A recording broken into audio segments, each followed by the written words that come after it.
everyone, I hope that you're doing well. Thank you for tuning in because this is an experiment and this is going to be my reaction to the Demon Slayer Infinity Castle arc first movie reaction. I saw this like this morning and I was like, I need to film this. Oh my gosh, it's out. And I hopefully I can get this up by Sunday because oh my gosh, I'm freaking out more about this than MHA, and I already reacted to the MHA trailer and it's not out yet and I'm sorry. It just says main trailer. Long analysis incoming, but I cannot wait. So without further ado, let's just do this. Let's just watch it. Oh my gosh. Whoa! Who's talking? What the heck?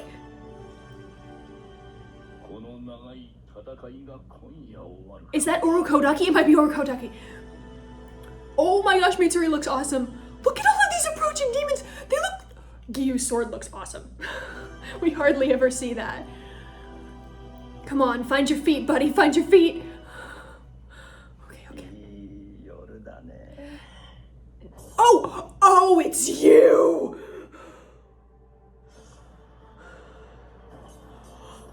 Wait.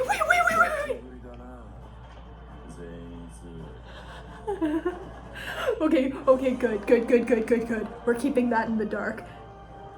2 songs? By those two? Long time no see. Hey there. Oh my gosh. Oh my gosh, I'm here. Let's get the party started. Let's do that, please.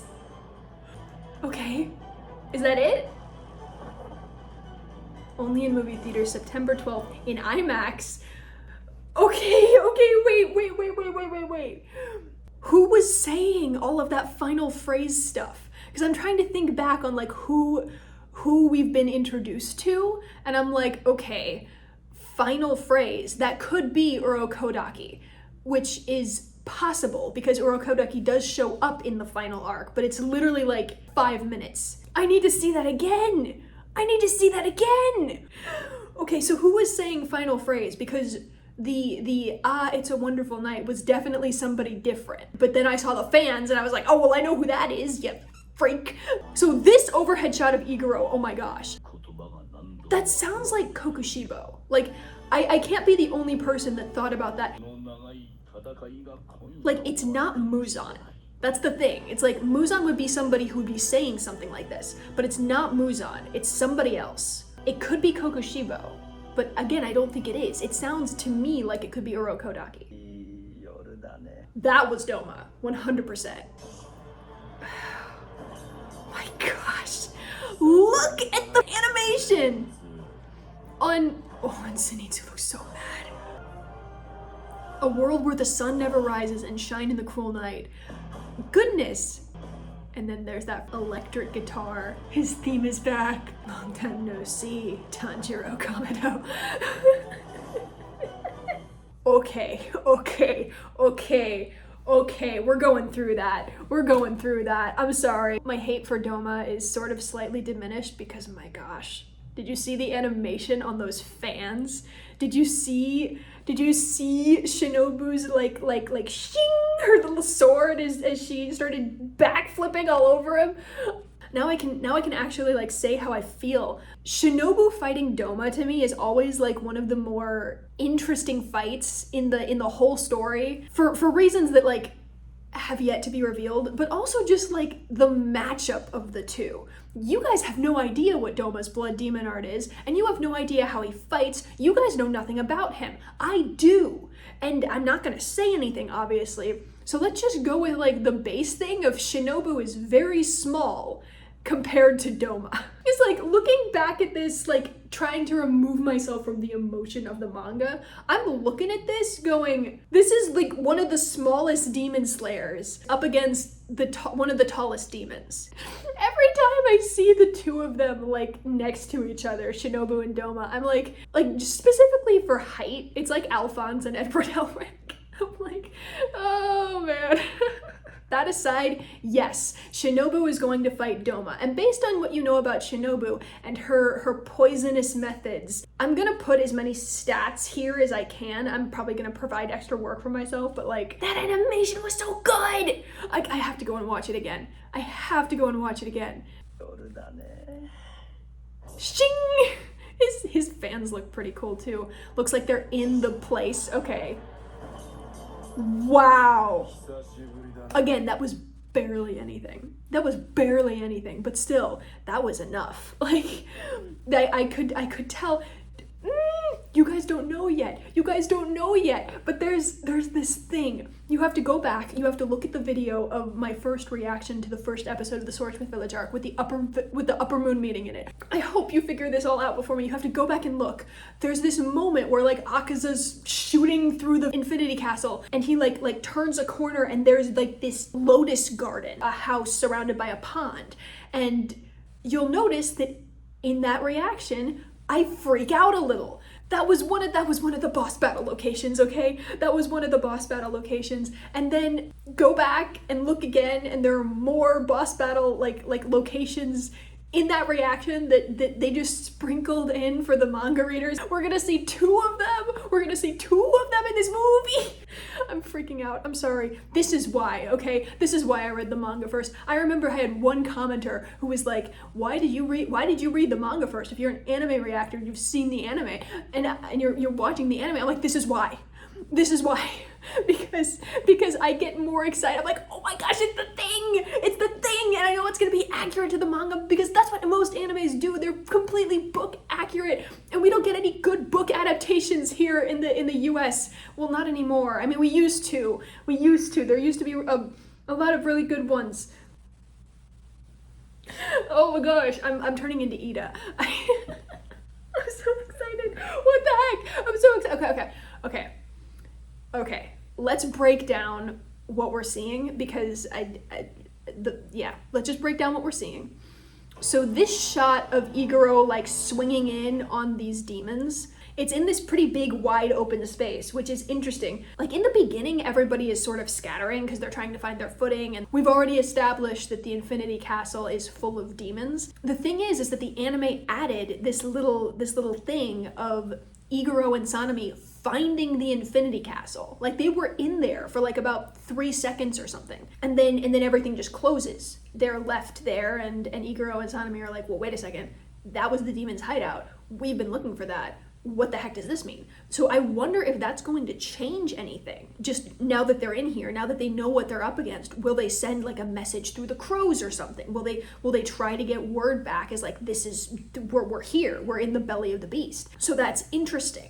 I think it's interesting too that they show specifically the first people in this trailer to appear are Iguro and then Sanemi. Almost immediately after with this weird eye demon with the horn. Of course, like this guy looks like he's gonna swipe at Sanemi, but Sanemi being the Wind Hashira, he's gonna get out of there and decapitate the guy. No question. But I do think it's interesting that it's those two first because those are the ones that figured it out first. Like I remember, what did Iguro say? Specific activity going on somewhere, or like not finding any demons, seeing all these demons in the Infinity Castle before Nakime closed the doors. Oh, that's right! You guys are gonna find out about Nakime! Oh! I've already taken notes for this, by the way. I've already taken notes for I just need to find them again.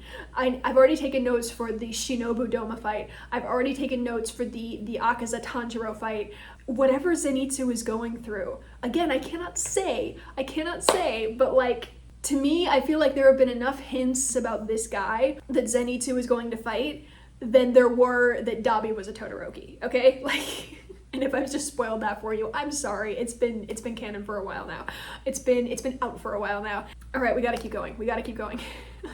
Because most of this is just me fangirling. The words, the final phase keep crossing my mind.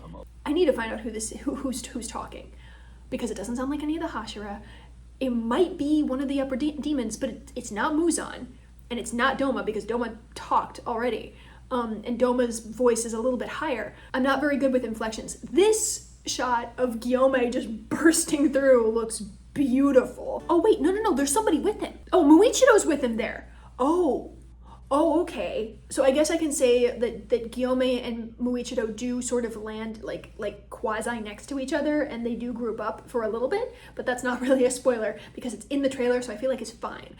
Yes, there's Muichiro running, determined and focused. Now, here's something interesting. Here's Mitsuri in the temple, and sorry, the Infinity Fortress, and she looks like she's also fighting this horde of approaching demons, which to me looks like Iguro and Mitsuri might be in the same place. Okay, I'm not gonna say anything else on the subject. Those are the exact same demons that Iguro was flying over in the beginning of the trailer. So okay, I'm not gonna say anything there because again, like there's Iguro and Mitsuri's, like whatever happens to them in the Infinity Fortress, they're not focusing too much on it in the trailer, so I'm not gonna say anything. And then Giyu with his glowing blue blade and his glowing blue eyes, and Tanjiro. Oh my gosh. That is Doma, 100%. And look at him. There's a lot more color on him than before, and he looks a little bit bulkier, which is interesting. I don't know why they've decided to do that, or maybe he's always been like that and the manga's just weird. Look at Shinobu's like dark slashes in the air, and Doma's like the pattern of his fan just going whoom, like that. Like this is the good thing about Demon Slayer, is that I can separate myself from again, I've said this before, I do not like Doma at all. My emotions towards him are nothing but rage and repulsion, but if I were to just look at his design, it's a good design. Yeah, there they go. The sparks that fly off of his fan. Zenitsu looks like he's ready to murder. I love that he looks like he's ready to murder because we got more story, we got more Zenitsu story, and I'm excited, and hopefully Zenitsu's story will completely, like, actually this is gonna sound kind of grim, but Zenitsu's story will come to a head, specifically here. And I hope that whatever is happening with Zenitsu in this movie gets wrapped up before the next movie happens. Because I'm still kind of skeptical about 3 movies instead of a final season. Bear with me. Shine in the Cruel Night, A World Where the Sun Never Rises sounds pretty much like the demons are claiming victory already. I'm not gonna say anything about that, let's keep going. But those 2 are like heavy hitters. Hey, my man. He has butterfly scleras. The way that those lines go through is very much like a monarch butterfly's wings. He has insect butterfly blue scleras. Fun. Yeah, you're about to.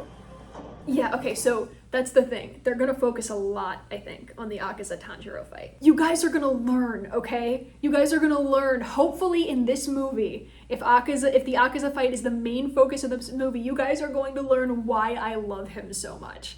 May I remind you, this is my favorite characters list, and he's 5th. He's 5th. He's above Rengoku, and I know, like, there are probably a bunch of you in the comments. Why does she like Akaza more than Rengoku? You'll see, and believe me, if this closes off where I expect it to close off, I will be a sobbing mess. Then again, I will be a sobbing mess for all 3 of the movies. I need to find my notes because my gosh, I don't know what else to say, but I'm at 20 minutes. Yes, I'm back. I'm gonna be reacting to My Hero Academia. I'm gonna be reacting to Demon Slayer. I have more like explanations in my My Hero Academia trailer reaction, but like y'all, be sure to like, comment, and subscribe. Comment in the comments so I can talk to you guys about the manga. Sorry. I'm so excited. It's here! It's in movie theaters though. It's like, I want to find it on Crunchyroll. Thank you so much for staying and have a nice day. I have so much more to say though.